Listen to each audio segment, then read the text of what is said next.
direksi ini kelihatannya ngeyel ini, buying time ini. Direksi Petraniaga? Semua direksi ini termasuk holding ini buying time. Kasus korupsi dalam pengelolaan minyak mentah di PT Pertamina dari tahun 2018 hingga 2023 masih terus diselidiki oleh Kejaksaan Agung. Hingga kini penyidik telah menetapkan 9 orang sebagai tersangka. Namun yang sedang ramai diperbincangkan justru pernyataan Ahok. Menurutnya, ada kemungkinan Badan Pemeriksa Keuangan atau BPK turut terlibat dalam kasus ini. Jika benar, skandal ini berpotensi melebar ke berbagai pihak. Kasus korupsi dalam tata kelola minyak mentah di PT Pertamina masih terus menjadi sorotan. Hal yang perlu diperjelas adalah lingkup kasus ini. Apakah hanya melibatkan subholding PT Pertamina, anak perusahaan, atau bahkan kontraktor kontrak kerjasama atau KKKS? Direktur Utama PT Pertamina Simon Aloysius Mantiri telah menyampaikan permintaan maaf atas keterlibatan sejumlah pejabat internal dalam kasus ini.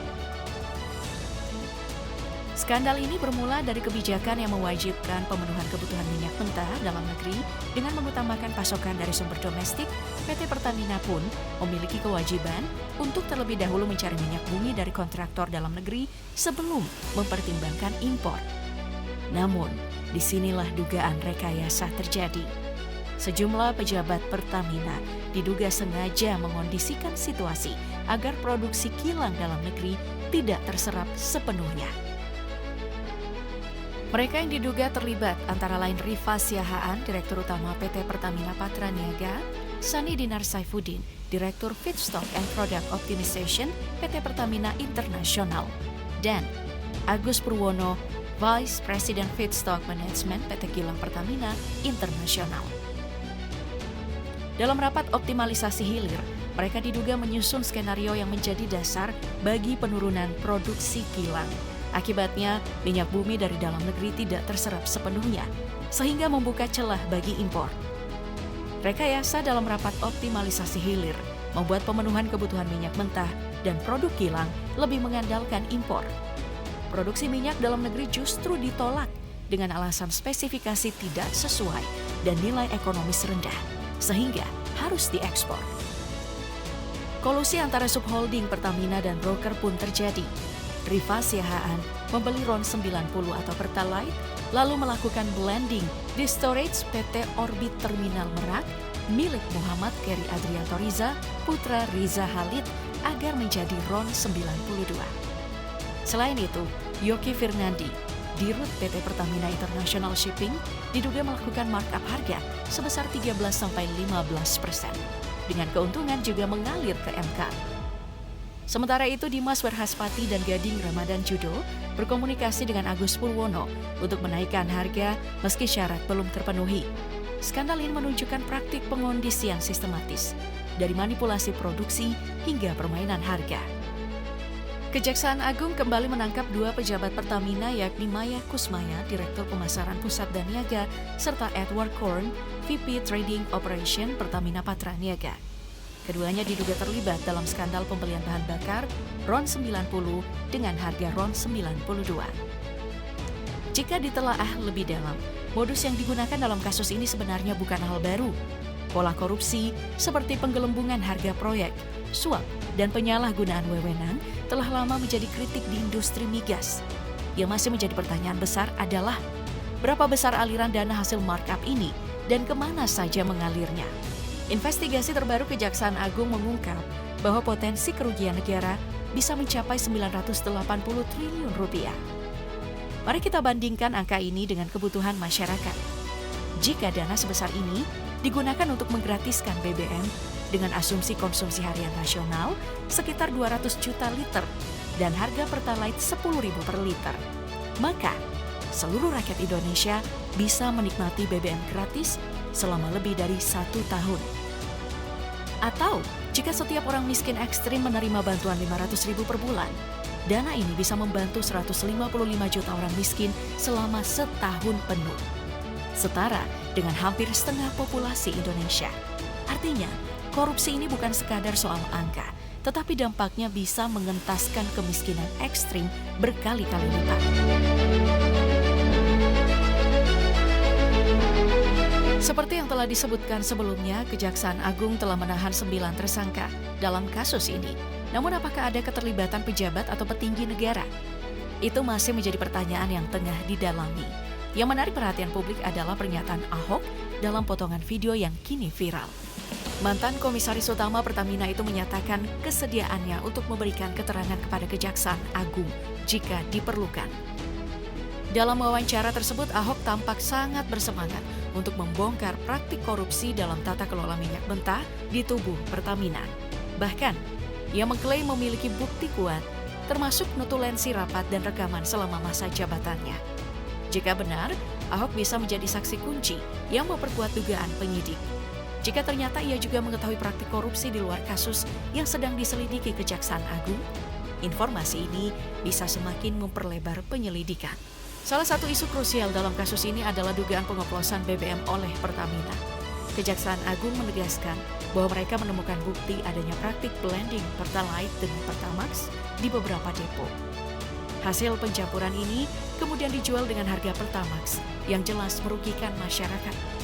Namun, PT Pertamina Patraniaga membantah keras tuduhan ini, menyatakan bahwa tidak ada praktik pengoplosan dalam pengadaan maupun distribusi BBM.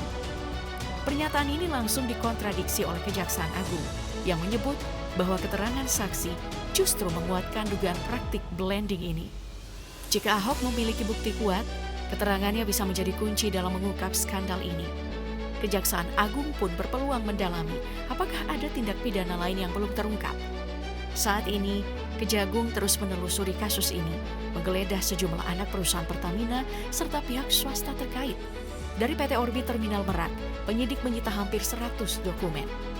Di kediaman Risa Halid, tim penyidik juga mengamankan uang tunai senilai 900 juta rupiah, lalu berbagai dokumen serta rekaman CCTV.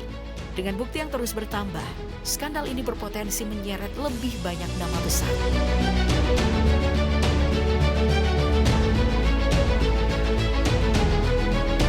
Meski penyelidikan masih berlangsung, kepercayaan publik terhadap Pertamina sudah terlanjur runtuh. Di media sosial, gerakan beralih ke SPBU swasta makin kuat. Dengan berbagai video sindiran terhadap Pertamina, termasuk dari komika Ardit Erwanda. Mana pom bensin masih jauh.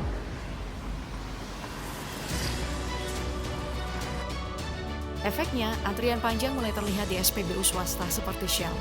Namun, Shell Indonesia menghadapi kendala kelangkaan BBM, bukan karena stok, melainkan proses perizinan yang lambat di Kementerian ESDM.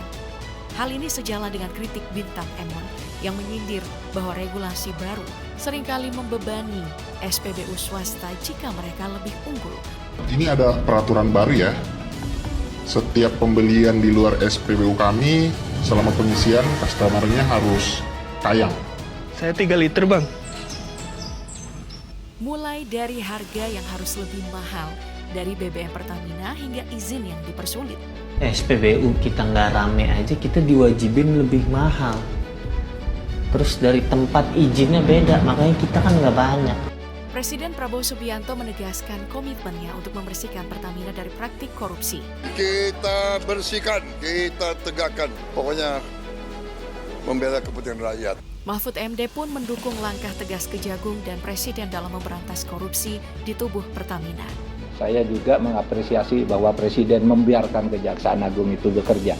Yang menarik, Mahfud sempat membuat postingan doa masuk SPBU di platform X, sindiran halus yang langsung disambut netizen. Sementara itu pernyataan Ahok semakin memperumit situasi. Ia menegaskan bahwa bukan hanya Rifa Siahaan, tetapi juga oknum BPK yang diduga terlibat dalam skandal ini. Ini kasus bukan cuma si Rifa Siahaan Patraniaga kok. Saya kira oknum BPK bisa terlibat. Erick Thohir pun menyatakan akan melakukan review total terhadap Pertamina demi memastikan perbaikan menyeluruh di tubuh perusahaan.